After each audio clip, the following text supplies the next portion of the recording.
Good afternoon. I'm joined today by Dr. Vinda Walker, NHS England's Regional Medical Director for London, and by Martin Hewitt, Chair of the National Police Chiefs Council. As you know, we remained locked in a fight against coronavirus. The pandemic has occupied our lives for many months, and we are now grappling with the emergence of a new and more infectious strain. We are therefore asking you to stay at home, to protect the NHS and save lives while we work hard to roll out the vaccine as quickly as possible. As of today, 2,431,648 people have been vaccinated across the United Kingdom. Today, 45,533 people have tested positive for coronavirus. As of the 10th of January, 35,075 people are currently in hospital with coronavirus.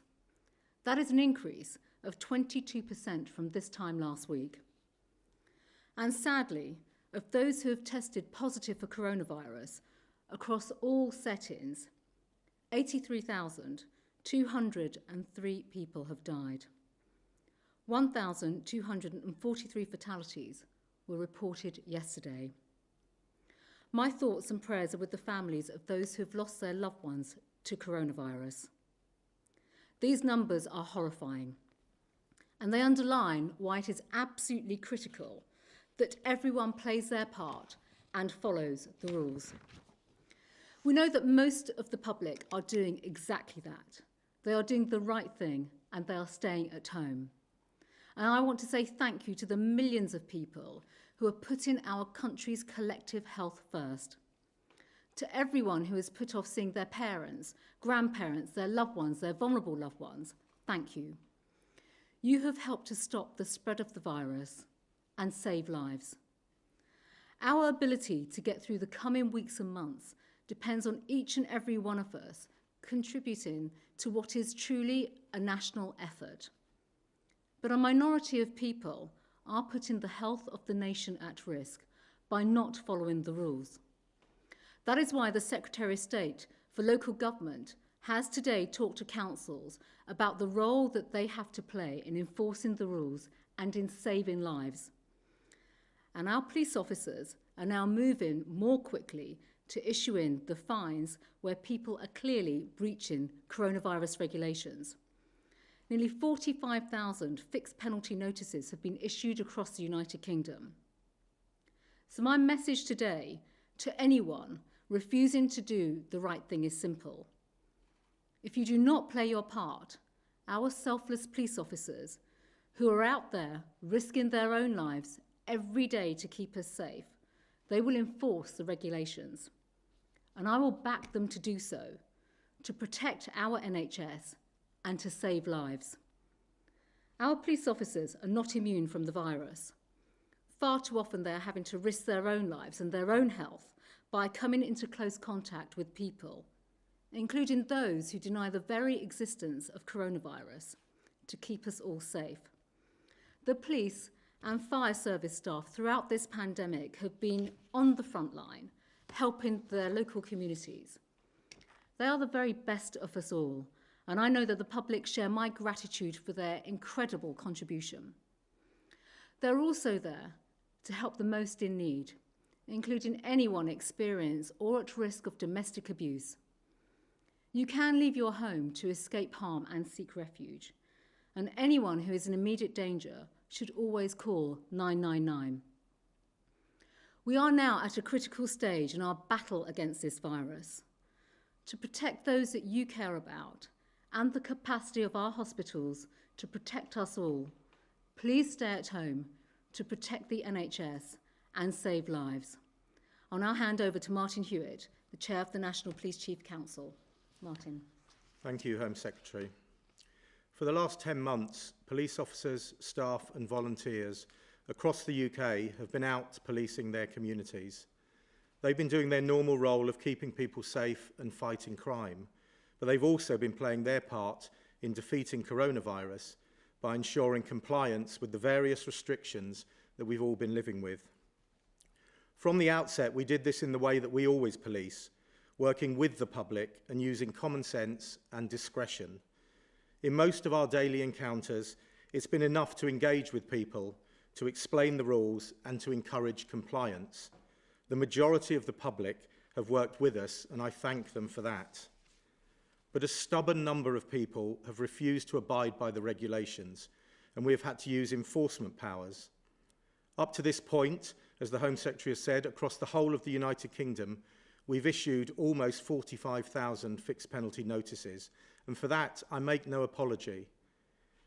It's very clear that we're now at the most dangerous stage of the pandemic. There is a real and present risk that our health service could be overwhelmed and people, our friends and family, could die needlessly from this virus. So we must all play our part in stopping that from happening. 10 months on, the rules are clear, and I urge everyone to abide by them. With a virus spreading so rapidly through contact with others, we should all be asking ourselves whether our reason to leave home is truly essential. Those personal decisions are critical. Since October, we've been guiding our officers to move more quickly to issuing a fine where people are clearly breaching regulations and they're not listening to us. And in most cases, the person will comply after one request. But there are still too many who are choosing not to, and in doing so, they're endangering us all. And so it's important for me to be really clear. At this critical time, we will have more officers out on dedicated patrols to take action against the small few who are letting us all down. And let's remember, each of those officers is putting themselves at risk in order to keep people safe and to slow the spread of this disease. And that's why it's so disappointing to see some of the irresponsible behaviour that we are having to deal with. And let me give just a few recent examples. A boat party in Hertfordshire with more than 40 people who'd paid £30 each for a ticket. A minibus full of people from different households travelling from Cheltenham into Wales to go for a walk. And in Surrey, we issued a £10,000 fine to the organiser of a party who was trying to claim that it was a business event. And we're also preventing dangerous breaches. In Bristol at the weekend, we arrested a 19-year-old man after finding an advert for an illegal rave on social media. Avon and Somerset Police prevented that event from starting, issued fines to 38 other people who showed up, and turned away many more. We will not waste time trying to reason with people like this who have no regard for the safety of others. Organising parties or large gatherings is dangerous, selfish, and totally irresponsible in light of the current threat that we face. Organisers will be fined, but so too will the people who choose to attend. Not wearing a face covering on a bus or a train is dangerous. It risks the lives of other travellers, including those critical workers who must continue to use public transport to do their important work. So on those systems, unless you're exempt, you can expect a fine. The police service across the UK is doing all it can to support the many, many people who are making daily sacrifices to protect the health of their family, friends, and communities. And as more people act sensibly and stay at home, we will still be visible on your streets and continuing the work that we've been doing throughout the pandemic to keep you safe. Our successful staged enforcement approach remains, but we will not linger on encouragement for those who are choosing to break the rules. The rules are clear, and we need to abide by them if we are going to protect the NHS and save people's lives. Thank you, Martin. Dr. De Walker. Thank you, Home Secretary, and good afternoon. My name's Vin De Walker, and I'm the NHS England Medical Director in London. Before the questions begin, I'd like to start by thanking all of my colleagues in the NHS, in local government, in the London Fire Brigade, and in the Metropolitan Police for the support and their hard work during the course of this pandemic. This pandemic is the biggest health emergency this country has faced since the Second World War. For the last few weeks, through the Christmas period and right through the start of the new year, we have been facing three substantial challenges. At the start of November, NHS hospitals in London were caring for 1,000 patients with COVID-19. On Christmas Day, that had increased fourfold to 4,000. And today, that number has nearly doubled to just under 8,000. And more than 1,000 of those are on critical care, the sickest patients. And I'm grateful to colleagues in other parts of the country who have been caring for some of our patients who have come from London. At the same time as London continues to care for patients with COVID-19, we care for nearly 3 times that number of patients without COVID, but other conditions such as cancer, heart attacks and strokes. And our plans to surge the bed capacity in London means that it is important that we continue to care for the most ill COVID-19 patients, but also other urgent and emergency conditions. But as the pressure from COVID-19 has increased, this has put pressure on the number of beds that we have for other conditions. That's why yesterday we opened the Nightingale Hospital and admitted our first patients. This time it's taking patients who do not have COVID, and this means that our hospitals have more beds to care for COVID patients themselves and for our very sickest patients. But we cannot do this indefinitely. There comes a point where if the infection gets further out of control, more and more patients from London will need to be transferred elsewhere. And all across the country, my colleagues are also seeing a rise in infections and in pressure on the NHS. And so my ask today is to obey the government rules for another reason, as well as the ones described by the Home Secretary. There is hope. Whilst in one hall of the Excel Centre in London we have opened the Nightingale, in another hall we have opened London's first vaccination centre. We're working with 102 local vaccine services and 39 hospital hubs. And in London, the NHS has now vaccinated hundreds of thousands of people, the majority of them over 80. I'm a doctor myself, and I've been on an intensive care unit in East London today. And I can tell you, COVID-19 is a horrible, horrible disease that leaves so many, including young people, breathless and gasping for life. It places increasing pressure on the NHS, so please follow the rules and act like you have COVID. That will save lives, and it will help my fellow doctors, nurses, paramedics, physiotherapists, and many other health professions to do what we're here to do and to serve you best, which is to care for the sickest. Thank you. Thank you, Dr. De Walker. Should we move to our questions? I think our first question this afternoon is from Ian from Preston. Hi. If the new COVID variant is more infectious than it was last March, why are the new COVID rules more relaxed? Well, Ian, thank you. Let me start off with that first of all, and then I'll bring Martin and Dr. De Walker in. I think it's really important to reflect, quite frankly, on the state that we're in right now. And you've heard my remarks, Martin, and Dr. De Walker's comments about the impact of COVID, and not just this new variant, but actually all the measures that we have put in place and why we need to have these rules. I think our message is absolutely crystal clear. This is to stay at home. And if I may, Dr. De Walker's made a very, very sobering point that we should all act like we have COVID in order to protect others. And this isn't about rules being more relaxed. We have clear rules. And I would urge everybody across the country to make sure that we follow those rules so that we can protect the NHS and save lives. I think that's absolutely imperative. Dr. De Walker, did you want to add anything to that? No, thank you, Home Secretary. Great. Martin? No, the only thing I would say, I think, is that the rules, it is fairly simple. The basic things that we need to do to prevent the spread of the virus, which is prevent that contact with people. So that's staying at home and only leaving your home if it's one of the exemptions and it's absolutely essential. If everybody does that, then I think we're in the strongest position to restrict the transmission of the disease. Thanks, Martin. We'll move on to Diane from York. Good afternoon. When will the vaccination programme prioritise key workers who are in contact with the public every day, but not health and social care, such as police officers, teachers and supermarket staff? Thank you. Diane, thank you for your question. And it's a really important question, actually, about prioritisation and the groups that are being prioritised right now and focused on. Dr. DeWalker's already mentioned the Excel Centre, which is doing great work in terms of the vaccination and getting the vaccine out. But effectively, we do have the JCVI, which has already identified the top priority groups who account for 88% of those who are affected by COVID and sadly could also be at risk of dying. So there are the 4 priority groups right now, and we intend to vaccine everyone within those cohorts between now and the 15th of February.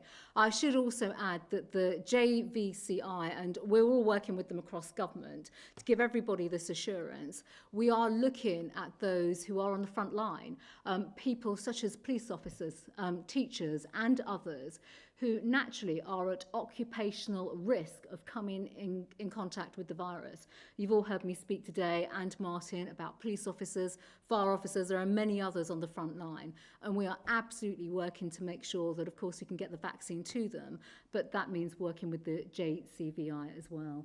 Dr. DeWalker, do you want to comment at all on the vaccine rollout? Thank you, Home Secretary. So I completely agree with what you say. I think what I've said from my comments earlier shows how serious this illness is. Our number one priority has to be to prevent death and to prevent serious illness. I know from colleagues on the Joint Committee for Vaccinations and Infections, they have thought carefully about this and used the evidence to show that if we vaccinate the priority groups of people that the Home Secretary's talked about, we will be able to reduce the chance that people die. And that is what will get us out of this situation that we're in at the moment. And I think that is absolutely the right strategy to take. Thank you. Martin? Yes, and I think it's a really good question by Diane, and I would obviously support for all of those key workers who are having contact every day. But I think it is really important to make the point about what police officers have been doing. I started by saying that for the last 10 months, police officers, police staff, volunteers have been out there.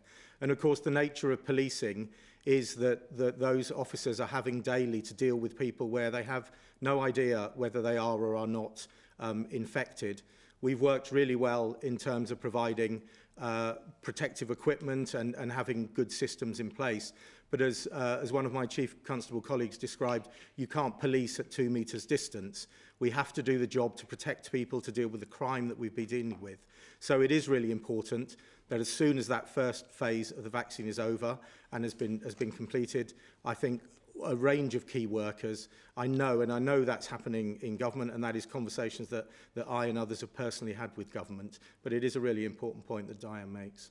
Thank you, Martin. We're going to move on to questions from the media, and we're going to go first of all to Mark Easton from the BBC. Mark, good afternoon. Good afternoon, thank you. And a question for you, Home Secretary. Home Secretary, we're warned we may be facing a health service catastrophe. So why are the rules of this lockdown not as tough as they were last spring? Well, I think, Mark, first of all, if I may, you're right, we are speaking consistently and constantly, day in, day out, about staying at home. And we're very clear in the reasons as to why. You've all heard us say this, and others across government, CMO, and many others, about the impacts on the NHS. The rules are actually very simple and clear. We are meant to stay at home and only leave home for a very, very limited number of reasons. And that is obviously to go to work only if you cannot work from home. In terms of schools are open for the children, pupils of key workers. And then, of course, outdoor recreation, but in a very, very restricted and limited way, staying local. I've said that several times over the last week. And obviously people that need medical help and support. And you've heard me speak frequently as well about those that could suffer from violence, domestic abuse, etc. These are very, very limited reasons for leaving. And I think, I can only actually echo the words of Dr. DeWalker. We are in a health pandemic right now.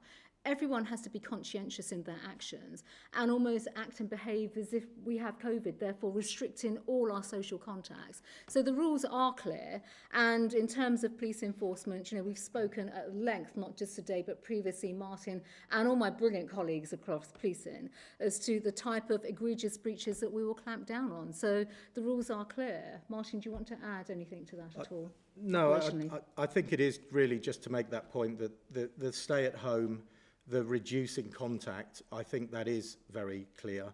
And certainly from our perspective, we will carry on engaging with people. That's how we have done this from the beginning. We will talk to people and we will explain. But I think the rules are clear enough for people to understand. We are 10 months into this process. And you're right that the regulations have shifted over that period of time as the pandemic has. But I think it's very clear what people need to do, and people need to accept the personal responsibility to act properly to prevent the spread of the virus. Thank you, Mark. We're going to move on to Dan Hewitt from ITV. Dan, good afternoon. Good afternoon, Home Secretary. You say the rules are clear. The key question surely is, are the rules tough enough to contain the current spread? And question to Martin Hewitt, if I may, there is no designated limit on how far we can travel for daily exercise. Surrey Police and Crime Commissioner David Munro told Times Radio earlier, the fact we're having to debate whether the Prime Minister broke the rules or not when he took that 7-mile bike ride is proof we need more clarity about them. Do you think more clarity is needed on the rules? I think, Dan, there's been a lot of focus today about the definition of local. And I think actually, if you tried to make a definition for every possible circumstance, that would be really challenging.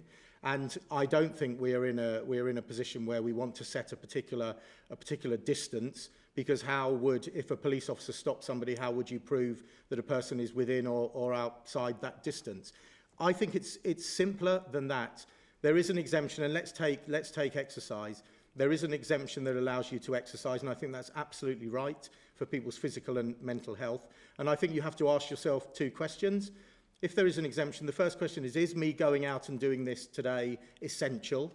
And if the answer to that question is yes, then you have to ask yourself, how can I conduct this exercise in the safest way possible? And by that means not putting yourself into a position where you're likely to come into contact with people. So I understand why the issue of local has become quite totemic, but I think it's the wrong question to ask. That we all understand the exemptions. Ask yourself whether it's essential, and then do it in the safest possible way that you can.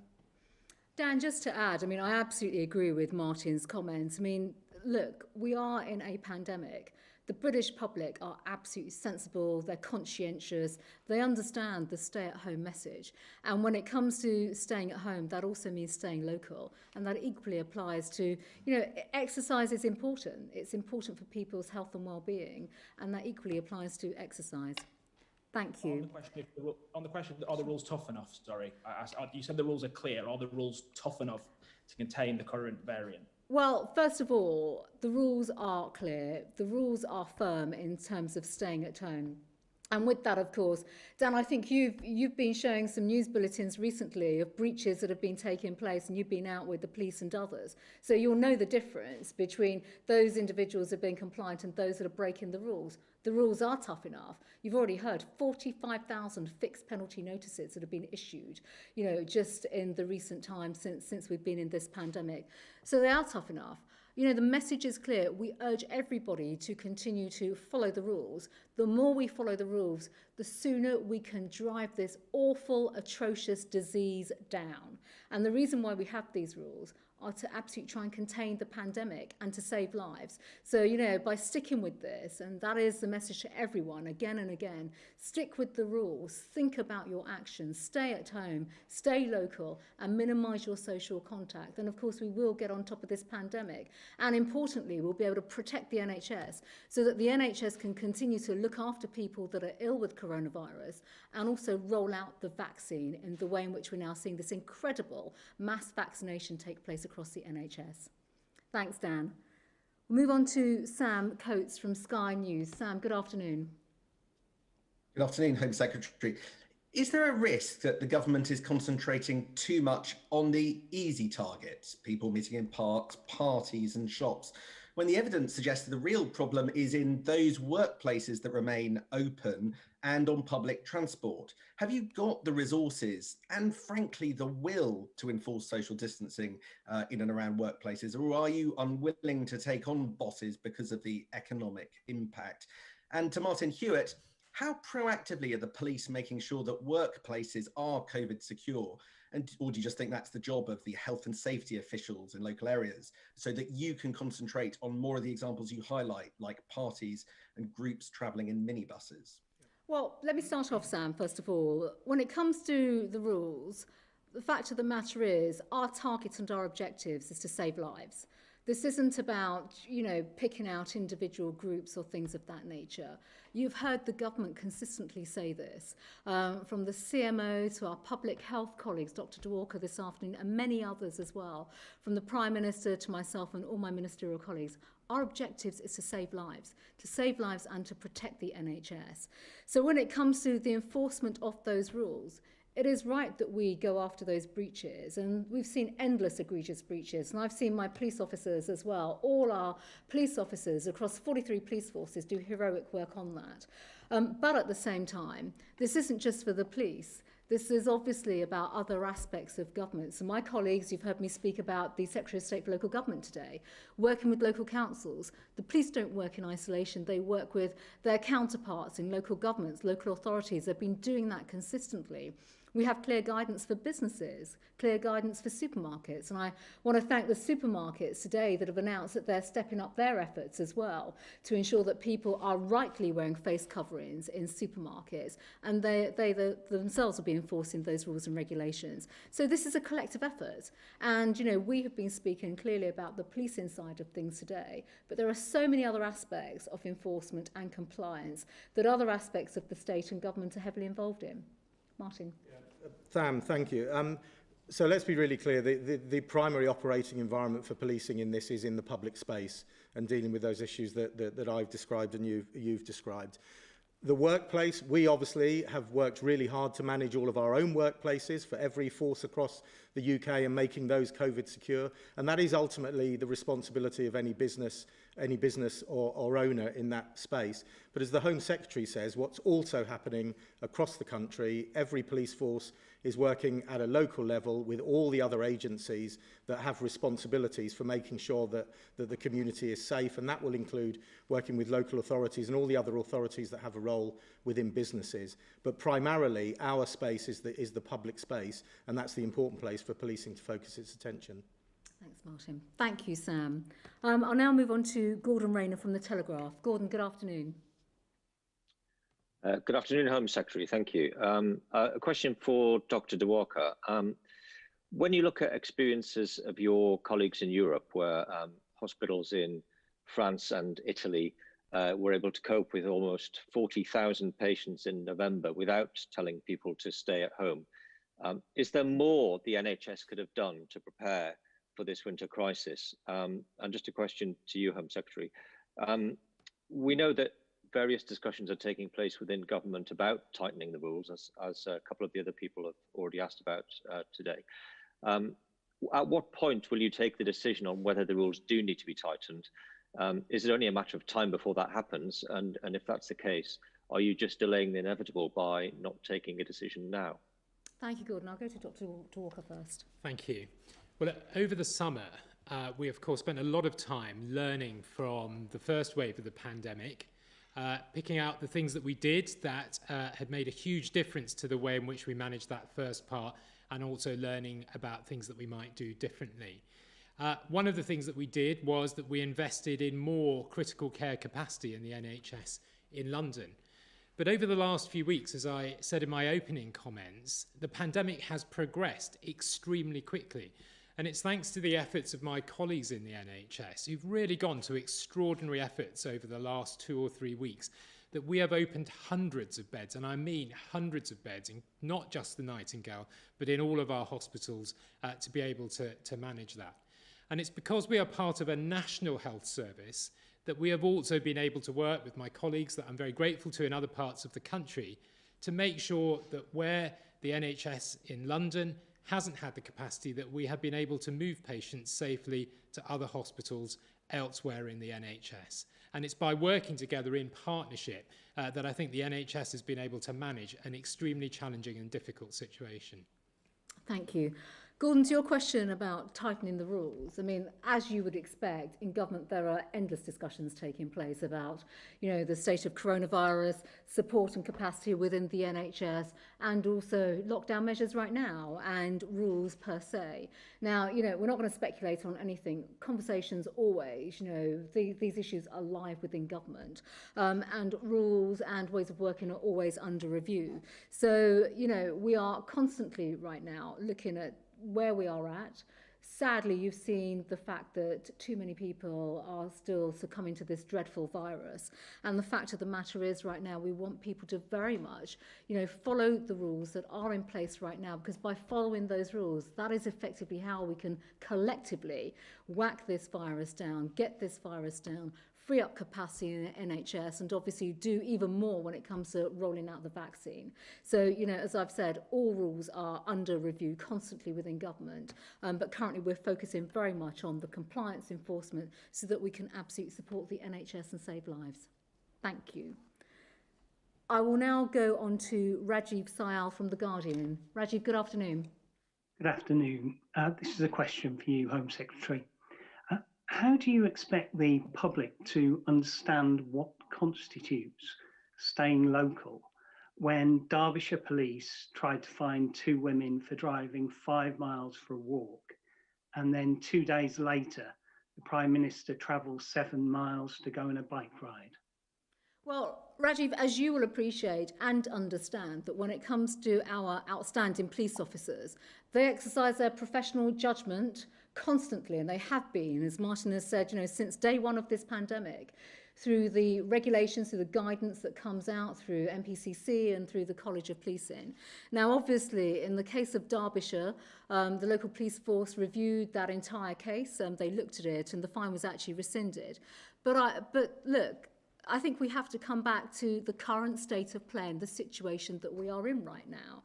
The fact of the matter is we are in a pandemic, we're in a health pandemic. You have already heard me say the number of people that have passed away, died, 1,243 fatalities reported today. When we have people dying, when we have people tragically succumbing to this virus, we all have to exercise our judgment and be very conscientious as to how we act. When it comes to exercising, again, I do say stay local. Staying local is absolutely crucial.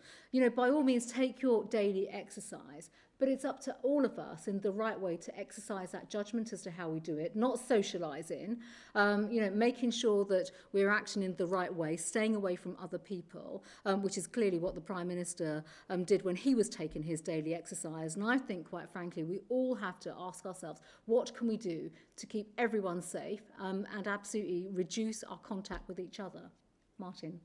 I think, Rajiv, all I would add on the Derbyshire incident, particularly, as you will know, that was reviewed by the force, and the decision was taken to rescind those fixed penalty notices.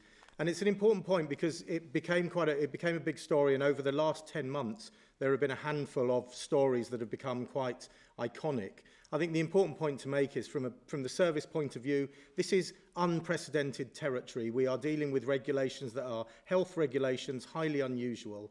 And I think the police service has stepped up really well to deal with that. There have on occasions been issues where we've made a decision that it turns out the officer's decision was not the right decision. We have always reviewed those. We have dealt with those issues. We have dealt with the individuals involved. I think it would be impossible to imagine that we could be dealing with such an extraordinary experience for everybody over the last 10 months, and all the hundreds of thousands of interactions that police officers are having with members of the public across the UK. So sometimes mistakes will be made, but we always have looked at those. We've looked at them quickly. We've dealt with the individuals, the members of the public concerned, and we have said when we've got something wrong. And I think that's been a really important part of how we've dealt with this really difficult 10 months and undoubtedly for some time to come. Thank you, Rajiv. We'll move to Alan Tolhurst from Politics Home. Alan, good afternoon. Good afternoon, Home Secretary. I wanted to ask about the vaccination centres that have opened this week. There's been some concern they may not be properly ventilated. The government's own SAGE subcommittee has warned enhanced mitigation measures are needed to deal with the new COVID variant. The government says they are COVID secure, but what exactly does it actually mean? Can you give some examples of what measures are being taken? And what can you say to reassure the over 80s and the vulnerable that they are safe to go to? The government's own vaccination plan states the role of volunteers is to sit with people in reception and help elderly and disabled people out of their cars. You know, is that COVID secure? We've already seen a vaccination centre in Cardiff have to pause the rollout due to an outbreak of coronavirus cases. So will staff and volunteers at these centres be prioritised for vaccination as well?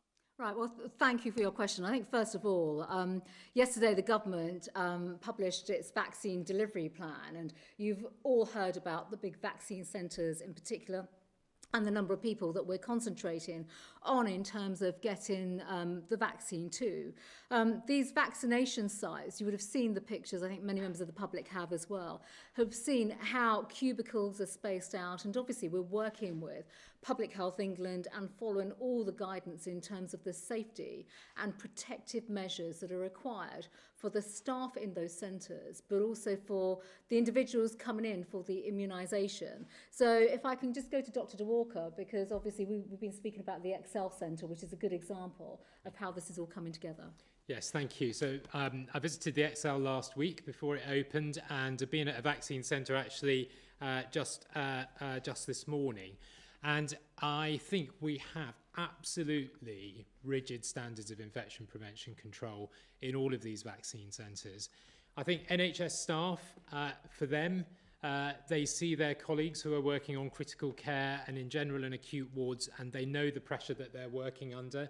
They don't want to inadvertently pass the infection on to other people. When you go there, you will see, as the Home Secretary says, very strict rules about the size of cubicles, the distances that have to be maintained. There's gel everywhere, people are wearing masks, and people are paying a great deal of attention to how these centres are set up. We've spent months preparing to set these centres up, and we're guided by really strict rules about the way in which they should be configured in order to prevent just the sorts of thing you're talking about. Thank you, Dr. DeWalker. Alan, thank you very much. Thank you.